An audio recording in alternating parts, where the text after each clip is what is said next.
अगर आप इस वीडियो को देख रहे हैं, इसका ये मतलब है कि मुझे गिरफ्तार कर लिया गया है।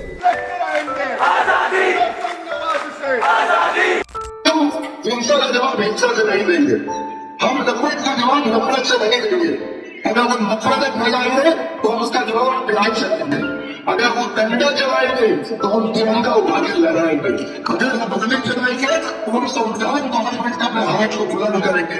अगर वो जेल में डालेंगे तो सारे राज्यों से हिंदुस्तान हमारा गाते गाते वो हंसी हंसते हंसते चिरे चले जाएंगे, लेकिन देश को आपको कुर्बान करने देंगे। जिस देश की बुनियाद सत्यमेव जयते पर रखी गई हो, वहां सच की आवाज को दबाने की कितनी कीमत चुकानी पड़ती है। कहानी उमर खालिद की, एक छात्र से कैदी बनने की। लोकतंत्र में असहमति एक अधिकार है, लेकिन जब वही असहमति सत्ता को असहज कर दे तो उसकी कीमत सलाखों के पीछे चुकानी पड़ती है। क्या यह मामला सिर्फ कानूनी है या फिर एक साजिश जिससे विरोध की हर आवाज को खामोश किया जा सके? आइए तथ्यों के आधार पर समझते हैं। क्या विचारधारा जन्मजात होती है या समय और अनुभव के साथ विकसित होती है? उमर खालिद का केस इसी सवाल को उठाता है। उमर खालिद का जन्म 1987 में दिल्ली के जामिया नगर में हुआ। उनका बचपन और शिक्षा दिल्ली में हुई। उनका परिवार बौद्धिक और सामाजिक रूप से सक्रिय था। उनके पिता सैयद कासिम इलियास एक सामाजिक कार्यकर्ता रहे हैं और पहले student Islamic movement of India के सदस्य भी रह चुके थे, जिस पर 2001 में भारत सरकार ने प्रतिबंध लगा दिया। उनके पिता एक शायर भी थे, जिन्होंने बाबरी मस्जिद विध्वंस पर कविताएं लिखीं। परिवार में सामाजिक और राजनीतिक मुद्दों पर चर्चा आम थी, जिसने उमर के विचारों को आकार देने में भूमिका निभाई। उमर खालिद के लिए इंसाफ केवल एक शब्द नहीं, बल्कि जीवन का सिद्धांत था। उनकी मां बताती हैं कि बचपन में ही वह सवाल करने लगे थे, अम्मी, हमारे मोहल्ले में दलित बच्चे स्कूल क्यों नहीं जाते? उनकी आंखों में एक अलग भारत बसता था, जहां समानता और न्याय महत्वपूर्ण थे। दिल्ली में अपनी स्कूली शिक्षा पूरी करने के बाद उमर खालिद ने किरोड़ीमल कॉलेज से इतिहास में स्नातक की डिग्री प्राप्त की। इसके बाद उन्होंने जवाहरलाल नेहरू विश्वविद्यालय JNU में दाखिला लिया, जहां उन्होंने इतिहास में मास्टर्स और MPhil किया। उमर खुद को एक कम्युनिस्ट बताते हैं और एक व्यावहारिक मुस्लिम होने से इनकार करते हैं।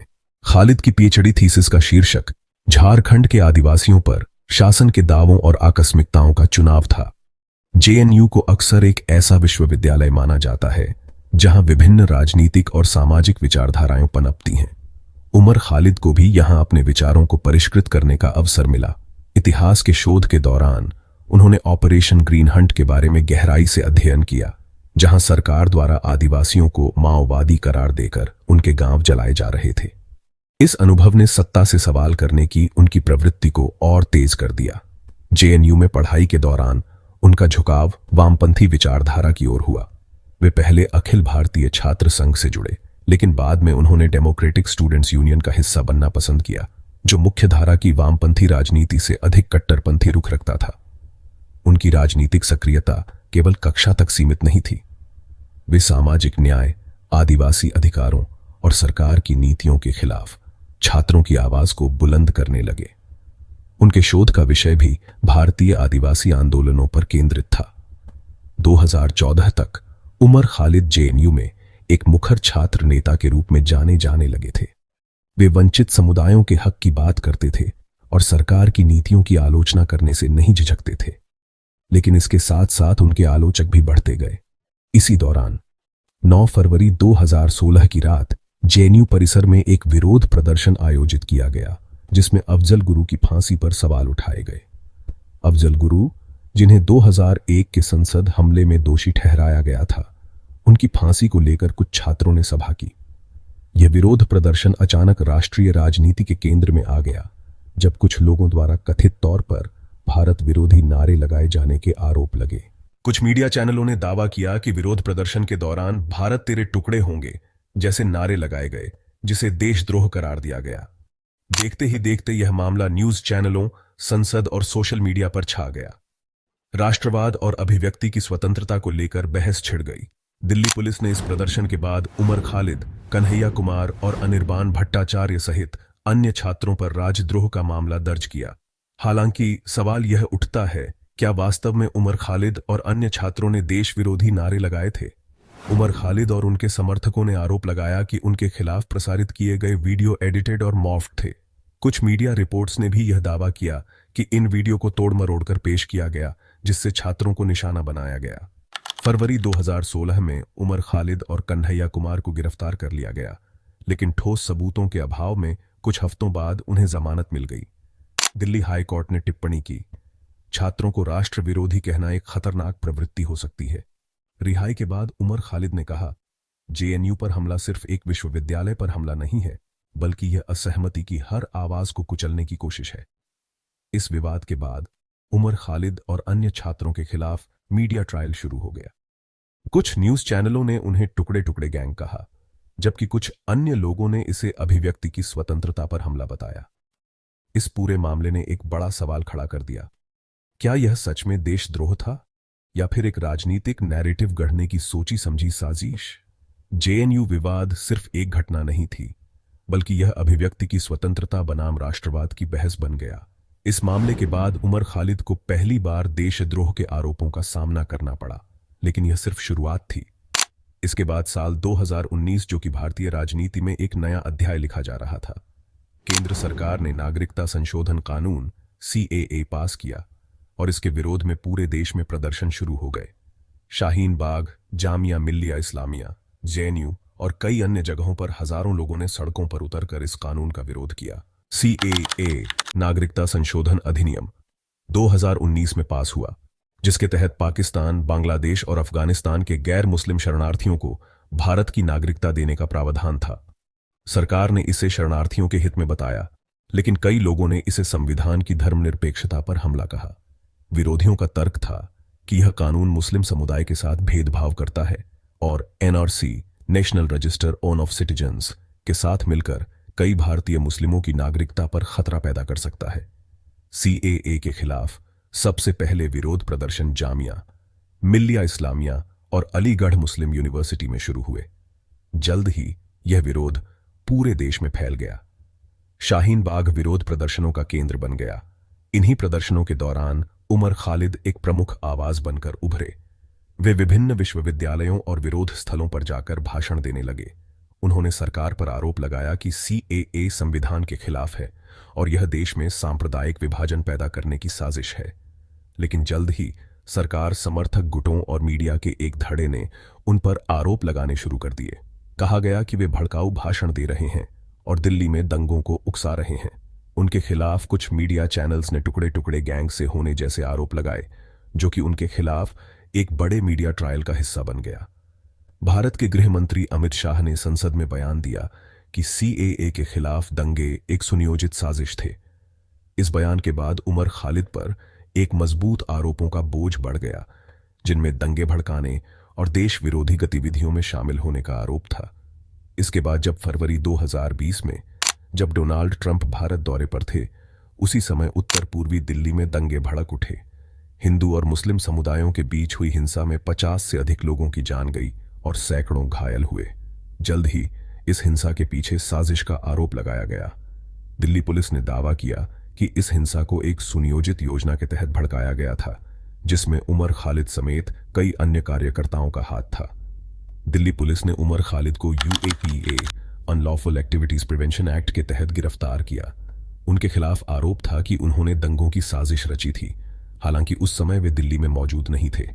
पुलिस ने उनके खिलाफ गुप्त गवाहों के बयान लिए, लेकिन कुछ राजनीतिक विश्लेषकों का कहना है कि यह आरोप बेसलेस थे। उमर खालिद की गिरफ्तारी के बाद उनके वकील ने जमानत की याचिका दायर की, लेकिन अदालत ने इसे खारिज कर दिया। उन्होंने तर्क दिया कि उमर खालिद के खिलाफ कोई ठोस सबूत नहीं है और उनके भाषणों में कहीं भी हिंसा का आह्वान नहीं था। फिर भी अदालत ने उन्हें जमानत नहीं दी। यह जमानत की जंग लंबी और कठिन रही। भारत में UAPA के तहत जमानत मिलना एक मुश्किल कार्य है, क्योंकि इस कानून में आरोपी को खुद को निर्दोष साबित करना पड़ता है। कई मानवाधिकार संगठनों का कहना है कि इस कानून का इस्तेमाल असहमति की आवाज को दबाने के लिए किया जा सकता है। उमर खालिद के समर्थकों का कहना है कि उनकी गिरफ्तारी राजनीतिक प्रतिशोध का हिस्सा है और वे लोकतंत्र की आवाज दबाने के लिए फंसाए गए हैं। वहीं सरकार समर्थक कहते हैं कि दंगे भड़काने के आरोप में उन्हें कड़ी सजा मिलनी चाहिए। लेकिन सवाल यह है, क्या उमर खालिद के खिलाफ कार्रवाई कानूनी आधार पर हो रही है या यह असहमति को दबाने के लिए है? क्या यूएपीए जैसे सख्त कानून का दुरुपयोग हो रहा है? क्या उमर खालिद भारतीय राजनीति में एक नया अध्याय लिखेंगे या वे इतिहास के पन्नों में सिर्फ एक नाम बनकर रह जाएंगे? ये सवाल आज भी कायम है। कुछ विश्लेषकों का कहना था कि उमर खालिद को उनके मुस्लिम पहचान और वामपंथी विचारधारा के कारण विशेष रूप से टारगेट किया गया। कई लोगों ने इसे सरकार के खिलाफ उठने वाली युवा आवाजों को दबाने की रणनीति बताया। उमर खालिद की गिरफ्तारी को अब करीब 4 साल हो चुके हैं। उन्हें सितंबर 2020 में दिल्ली पुलिस ने गिरफ्तार किया था और तब से वे तिहाड़ जेल में बंद हैं। जेल में रहते हुए उन्हें गैर कानूनी गतिविधि रोकथाम अधिनियम यूएपीए के तहत आरोपित किया गया है और उनकी जमानत याचिकाएं कई बार खारिज हो चुकी हैं। इस बीच उमर खालिद की जेल में बिताए गए दिन मानसिक और शारीरिक दृष्टि से बेहद कठिन रहे हैं। उन्हें कड़ी सुरक्षा के बीच रखा गया है, जहां वे अन्य राजनीतिक बंदियों के साथ थे। जेल में रहते हुए उन्होंने अपनी बौद्धिक गतिविधियों को जारी रखा और कई किताबों का अध्ययन किया। इसके अलावा उन्होंने लेखन के जरिए अपनी स्थिति और विचारों को व्यक्त करना जारी रखा। उनके समर्थक और परिवार के लोग मानते हैं कि जेल में रहते हुए भी उनका संघर्ष और विचारधारा वैसी ही है जैसा कि वे बाहर रहते हुए थे। इस समयावधि में उनकी जमानत की याचिकाएं कई बार खारिज हो चुकी हैं और उन्हें न्यायिक प्रक्रिया में अनावश्यक देरी का सामना करना पड़ा है। यह स्थिति उनके लिए बेहद निराशाजनक रही है, क्योंकि यूएपीए जैसे कठोर कानून के तहत किसी व्यक्ति को महीनों ही नहीं बल्कि सालों तक जेल में रखा जा सकता है बिना यह साबित किए कि वह दोषी है। आज तक उमर खालिद को जेल में करीब 1000 दिन हो चुके हैं और उनकी जमानत याचिका अब भी लंबित है। इस लंबे समय तक जेल में रहना उनके व्यक्तिगत और राजनीतिक जीवन के लिए एक बड़ी चुनौती बन चुका है। उनके समर्थक इसे राजनीतिक प्रतिशोध मानते हैं, जबकि उनके आलोचक इसे देश की सुरक्षा के लिए जरूरी कदम मानते हैं। उमर खालिद के जेल जीवन ने भारतीय न्यायिक प्रणाली और मानवाधिकारों के संरक्षण को लेकर एक गहरी बहस छेड़ी है। जेल में रहते हुए भी उन्होंने अपनी सोच और विचारधारा को कायम रखा, जो बताता है कि उन्होंने अपने खिलाफ की जा रही कार्रवाई को लोकतांत्रिक संस्थाओं पर हमले के रूप में देखा। उनके खिलाफ लगे आरोप और उनकी गिरफ्तारी लोकतंत्र और अभिव्यक्ति की स्वतंत्रता के महत्व को और अधिक स्पष्ट करते हैं। एक लोकतंत्र केवल चुनावों से नहीं चलता, यह चलता है विचारों की स्वतंत्रता, सत्ता से सवाल करने की हिम्मत और न्यायिक निष्पक्षता से। उमर खालिद के समर्थकों के लिए वह सत्ता के खिलाफ एक निडर आवाज है और उनके आलोचकों के लिए एक विवादित चेहरा। लेकिन असली सवाल यह है, इस कहानी में सिर्फ उमर खालिद ही नहीं, हम सब शामिल हैं। सवाल पूछना लोकतंत्र की आत्मा है और यह हमारी जिम्मेदारी है कि हम सच को जानें, तर्क करें और तथ्यों के आधार पर अपनी राय बनाएं। क्या आपको लगता है कि उमर खालिद के साथ न्याय हुआ? क्या यूएपीए का दुरुपयोग हो रहा है या यह देश की सुरक्षा के लिए आवश्यक है? अपने विचार हमें कमेंट्स में बताएं।